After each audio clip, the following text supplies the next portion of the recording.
আমি অকৃতজ্ঞ নই যে যখন আমাকে সামান্যটুকু আহারে ওহরে বলে আমাকে সান্ত্বনা দিয়েছে, তার কথা কেন বলবো না? আমি তো আমি তো রক্তে মাংসে মানুষ। টুকু ভাই বলতো ওই জায়গাটা কাটা, ওখানে মলম লাগায় দেই, মলম লাগায় দিত।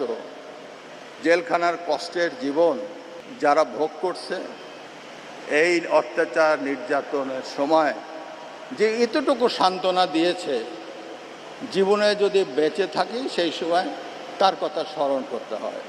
ভাত খেতে পারি না, ভাত খেতে পারি না, ডাঁটা এত বড় বড় ডাঁটা দেয়, আর সে কি ভাত দেয় খাই না, বমি আসে, ফেরত দেয়। এটুকু ভাই পাশের সেলে, আমরা তখন সেলে থাকি যেখানে মৃত্যুদণ্ডপ্রাপ্ত আসামি রাখে।